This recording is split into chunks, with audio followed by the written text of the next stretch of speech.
morning and welcome to the Auditing Insanity Newscast. I'm Jim Finch and I'll be your host tonight for stories on Jose Chile DeCastro, Regan Benson, Jose Chile DeCastro again, and not one but two looks at the GoFundMe market. It's another beautiful day here in north central Pennsylvania. The skies are blue, the stress is high, and we have catfights in the making as Jack and his mother Cooper are fighting again. Drama! We've been busy with a mix of slow news days and family-related matters over the past 2 days, and this is a combined newscast for July 25th and July 26th. It should be included seamlessly in the Week in Review show for those who are following along at home or streaming the show. With life-throwing changes into the mix, we're trying to keep up with the things in the background here, so a special thank you to everyone who has pitched in or helped out over the past couple of days through inquiries or even hitting us up on our Cash Apps, GoFundMe, etc., etc. Things will be back to normal soon, we promise, as we dive into GoFundMe, DeCastro beats LIA again. A rare single $50 donation to his Justice for All Legal Battle for Accountability Fund won the day for Jose Chile DeCastro, beating out our own hate viewers' donation of $10 and totally dominating the $0.00 take of rival Sean Paul Long Island Audit Riaz. Riaz, of course, isn't aware of this rivalry, but the one-for-one I'm a better auditor than that guy rants by DeCastro over the years have established that Long Island audits and perhaps lackluster will be crushed by the power, the glory, and the sheer machismo of Jose Chile DeCastro. Or maybe not. Right now, Long Island Audit has about 200,000 more subscribers than DeCastro. It's really a meaningless number with the accusations against DeCastro's mysterious subscriber growth, but in the past PP-wee-wee rant, DeCastro said he was on a path to crush Long Island Audit to be the biggest auditor on the planet. It's not quite happening. According to Social Blade, DeCastro has picked up 17,000 new subscribers in the past 30 days to Long Island Audit's 21,000 new subscribers. DeCastro at the disadvantage there because he was in jail for part of the month, but at the same time, their daily and weekly averages of new subscribers aren't too far off. Purchased, shorts, or what have you. DeCastro has the advantage of sheer number of videos released across shorts, regular videos, and live streams. He has 2,796 uploads to 285,572,100 video views, against Long Island Audit's 824 videos and 365,302,841 video views. Mind you, DeCastro had the advantage of having an extra year to work with, as Long Island Audit brightened our world with the creation of his channel on March 8, 2021, while DeCastro's channel came into the world on July 28, 2020. But it doesn't seem to have helped in the comparison, as Long Island Audit's sheer volume of video views crushes DeCastro in every aspect. Earning-wise, well, let's just say that DeCastro can't compare, at least not right now. Social Blade says DeCastro will make between $3,800 and $60,900 a month, and between $45,700 and $730,600 for the year off of YouTube revenue. We now know why Long Island Audit can go out and buy a billboard truck without batting an eye. Social Blade says he's making between $6,600 and $106,400 a month, and between $79,800 and $1,300,000 a year off of YouTube revenue. Merchandise-wise, Long Island Audit offers t-shirts, hats, and normal things you'd see in a merchandise store run by a third-party print-on-demand shop. DeCastro offers, well, a poster, a book, his 5A cop card, both digital and physical, trifolds, both digital and physical, and not much else. You're not going to see people walking around in a DeCastro-style t-shirt right now as they're gone from his marketplace. DeCastro scores a point as most of us know the names of his biggest supporters: Gloria, Cope Dog, Jeff Hates Pigs, etc. His chat and comments are slow enough to figure out his mods and his friends. With between 200 and 600 people at his daily infomercials, it's pretty easy to pick out the who's who in the community. Long Island Audits doesn't have the same sense of community, and he draws over 7,000 people to his streams, and the chat scrolls so fast that if there's an established community, you'll never see it or keep up with it. The biggest thing holding back DeCastro is that he's lost his mojo for a while now. He's so afraid of going back to jail, and afraid of going to jail before that he no longer does audits. He no longer goes looking for trouble either. He's gotten safe and stale, unwilling to bust his ass for anything more than his 3-hour infomercials where he reacts to somebody else's content. While Long Island Audits occasionally looks at others' content, his bread and butter is auditing. He has no fear of being arrested, and he often plans his arrest around lawsuits he intends to file to make money. He also runs a tight ship, and frankly, if auditing was a profession, DeCastro still has a lot to learn from Long Island Audits. Not that we're endorsing him, but out of the two, Long Island Audits at this time wins the title of better auditor by sheer volume alone. DeCastro will never surpass him to become the world's greatest auditor until he gets over his fears and goes out into the street again to produce original content. $50 today made him a winner. Long Island Audits didn't pull in any GoFundMe donations, but if he's earning over $1 million a year from YouTube, does he really need the $50? Things to think about. Since we're not yet monetized, if you'd like to join our daily hate watcher in making us question the existence of pie, we do have a GoFundMe of our own. All proceeds go to keeping the lights on, eating, and writing new stories to feature here and on ReallyCoolSite.org.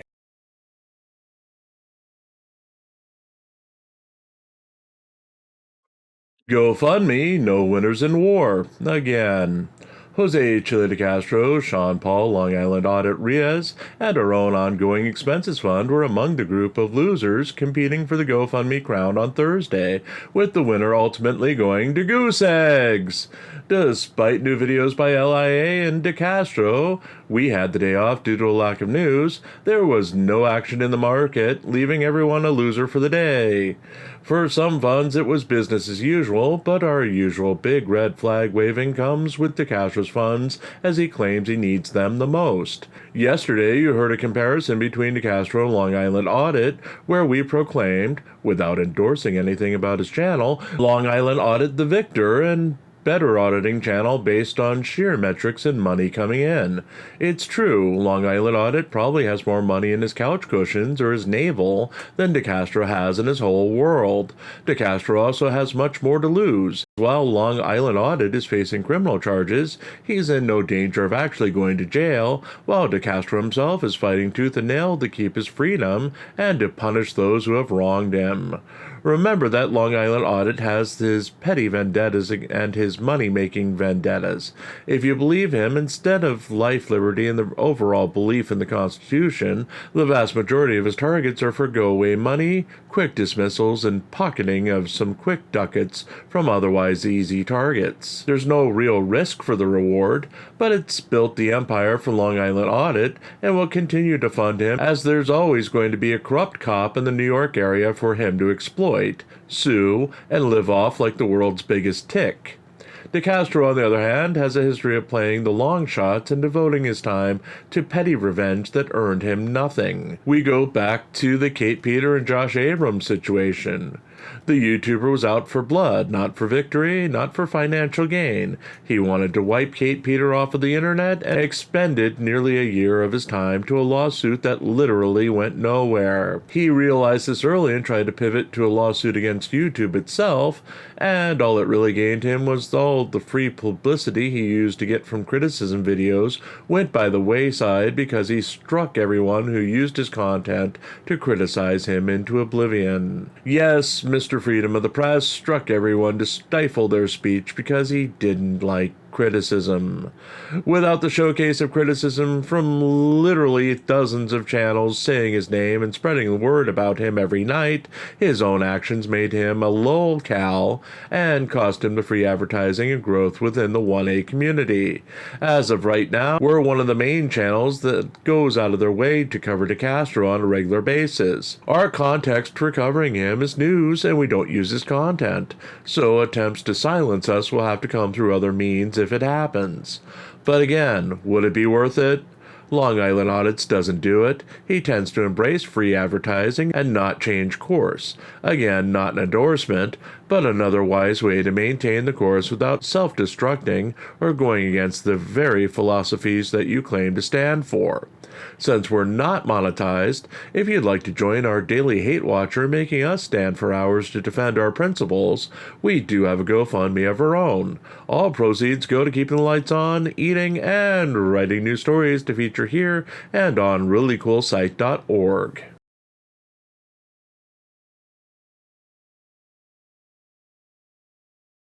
Regan Benson alleges racial profiling. Regan Benson livestreamed Thursday night from the Inglewood Police Department and made new allegations that the Inglewood Police racially profiled 3 black men who were trespassed from a King Soopers grocery store in Inglewood. Benson said that as part of her new duties as unofficial police monitor in Inglewood, she came across a scene in a Walmart parking lot last Friday where multiple police officers were surrounding 3 black men. The YouTuber got out of her car and began to engage with one of the men, who she thought was a minor, who gave her a thumbs up that the police were treating them okay. She later met with the men and watched footage provided by the men of the encounter inside the nearby King Soopers that caused the interaction with police. The men, 2 aged 18 and 1 19, claimed that they were selling candy outside of the King Soopers grocery store when they were told to leave the private property by security. Things allegedly escalated on the part of the security guard, and the security guard allegedly threatened to pepper spray the 3 men if they did not leave the property. According to the police report obtained by Benson during the broadcast, police arrived at the King Soopers and the manager asked the police to trespass the men who had already left the property. The police found the men in a nearby Walmart parking lot and asked them to identify. 2 of the men had no identification, and a third was identified as having a warrant out of Florida. The men did not have identification from any schools or affiliation with charities in the area, and it's unclear if they were affiliated with a charity that was running a campaign to sell candy in Inglewood. As police could not identify 2 of the 3 men, they were fingerprinted, and photos were taken as part of the identification process, and all 3 men were released with a notice not to return to the King Soopers. In Benson's exaggerated version of events, the men were about to be arrested even though police admitted that they did not have probable cause until she arrived on the scene and intervened. The corrupt Inglewood police simply saw her on the scene and stopped what they were doing because they knew that she would stop their illegal enforcement of the law. Benson then demanded a citizens review board be established in Inglewood, which would have oversight into any of the issues that she and others investigated, and to handle complaints in the aftermath of Inglewood Police Chief supposed resigning in disgrace. Watson announced his retirement earlier this month. His last day will be September 22, 2024. No replacement has been announced as of press time.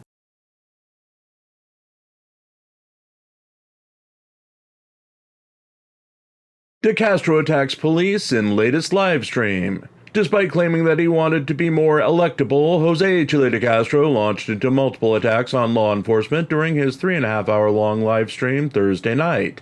DeCastro claimed that he was a leader of a movement that was growing every day, as it was now more than just black people who hated the police. He was unifying forces against police as they acted inappropriately against everyone, and that everyone hated them equally in this movement. The live stream, which had been viewed 11,813 times, Times had 1,200 likes and 155 comments as of press time, saw DeCastro attempt to tone down his rhetoric at times where he would refuse to call police pigs, but then would see the YouTuber get upset and fall back into the use of pigs as part of his accusations against police activities. DeCastro also has now begun using the term slave cuffs at times instead of torture cuffs for his description of handcuffs. This came during his review of an old interview by Sheriff David Clark of Milwaukee County, Wisconsin, that was aired on CNN, which recently made rounds in the 1A auditing community. Clark, who is black, upset DeCastro with his defense of the law and his apparent betrayal of members of his own race by backing corrupt police policies and procedures designated to enslave Americans. Addressing criticism of his crying at an appeals court hearing earlier in the year, DeCastro had claimed that he was locked in the hole for 5 days before the hearing and was only told that he was being released from the hole moments before being taken to court. He explained that upon seeing humans for the first time in days, he started crying and continued to cry throughout the hearing and didn't stop until he was returned to jail later that day. He denied faking the episode and said the tears were uncontrollable. The YouTuber ended his live stream with news that customers who did not receive orders while he was incarcerated should email him directly, and he was now extensively working out to take off the weight that he put on while in jail.